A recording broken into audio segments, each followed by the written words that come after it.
Hello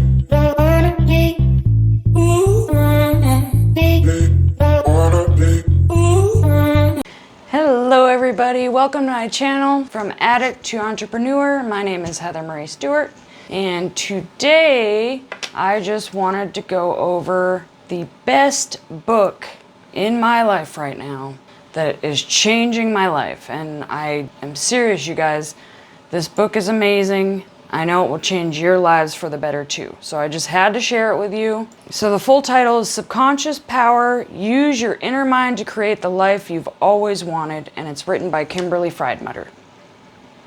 Hopefully I said her name right. Specifically, we're going to talk about Chapter 8, which is called Respect Your Body, How Physical Conditions Can Be Caused by Past or Present Heartache.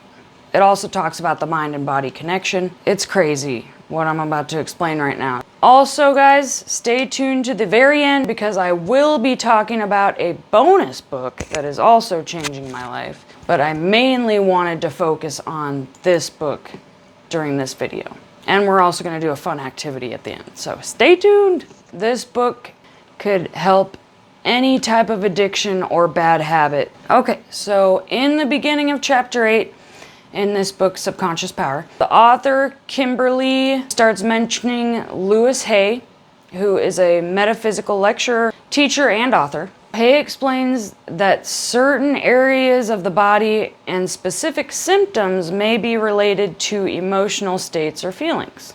Other things about you is you may be unwittingly causing yourself to feel discomfort as a means of self-protection or self-limitation. And the reason you might be doing this without knowing it, you guys, is because none of us wants to think that we personally are responsible for these uncomfortable physical symptoms that we are experiencing. It's also difficult to realize that we are to blame because it is coming from our subconscious mind, not our conscious mind. So pay attention to this list as you begin to tune into your own body. So if you're experiencing acne, this could mean that you're not accepting yourself or you have dislike of yourself. Addictions. So addictions could be running from the self, fear of not knowing how to love yourself.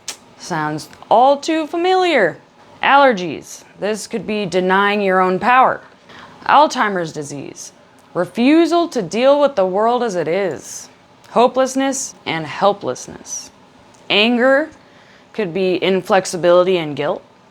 If you have ankle issues, this could represent the ability to receive pleasure. Anxiety. So if you have anxiety, this is not trusting the flow and the process of life. Arthritis, feeling unloved, criticism, resentment. Back issues could represent the support of life. Lower back pain, fear of money or lack of financial support. Mid-back pain, guilt, stuck in all of that stuff back there. That's exactly what the book says. Like you would say often, get off my back. Upper back pain, that could be lack of emotional support or feeling unloved or holding back love. Broken bones, never had a broken bone, but this is rebelling against authority. Cancer, deep hurt, long-standing resentment. Deep secret or grief eating away at the self.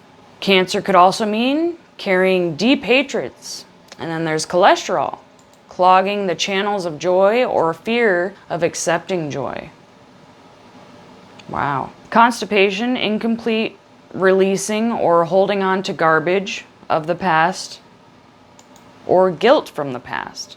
Stinginess is constipation. And then depression, anger you feel you do not have the right to have. Hopelessness. Okay. And then diabetes, longing for what might have been. A great need to control, deep sorrow, or no sweetness left.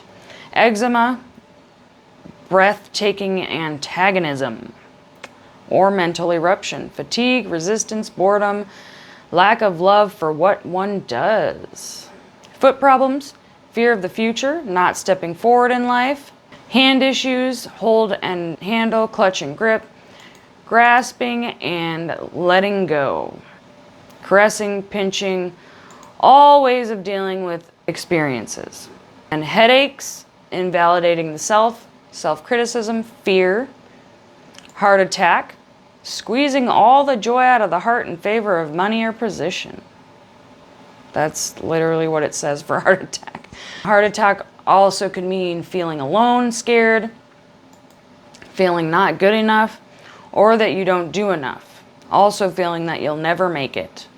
Heart problems, long-standing emotional problems, lack of joy or hardening of the heart, belief in strain or stress.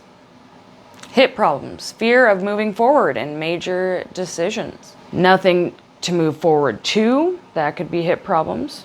Impotence, sexual pressure, tension or guilt, social beliefs. And spite against a previous mate or fear of mother. Indigestion, gut level fear, dread, anxiety, griping and grunting. That was all for hip problems. So inflammation, fear, seeing red, inflamed thinking, anger and frustration about conditions you are looking at in your life. Insomnia, there's fear and not trusting the process of life. Guilt, kidney stones are lumps of undissolved anger. Knee problems, this represents pride and ego. Stubborn ego and pride. Inability to bend, fear, inflexibility, you don't give in. Menopause problems, this is fear of no longer being wanted, fear of aging, self-rejection, not feeling good enough.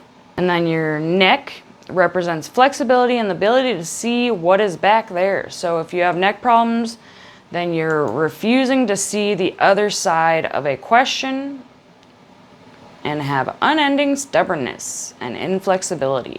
Osteoporosis, feeling there's no support left in life, mental pressures and tightness, muscles can't stretch, loss of mental mobility, pain, guilt, varicose veins, standing in a situation you hate, discouragement, feeling overworked and overburdened. I have those.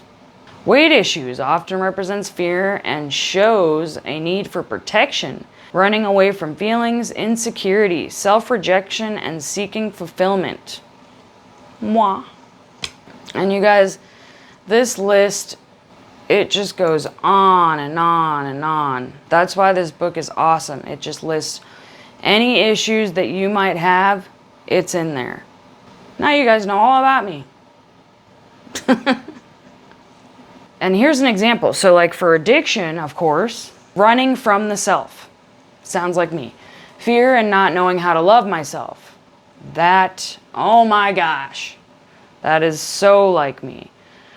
I'm really working on it, but I've struggled my entire life with loving myself, you guys. And that's a big one for addiction.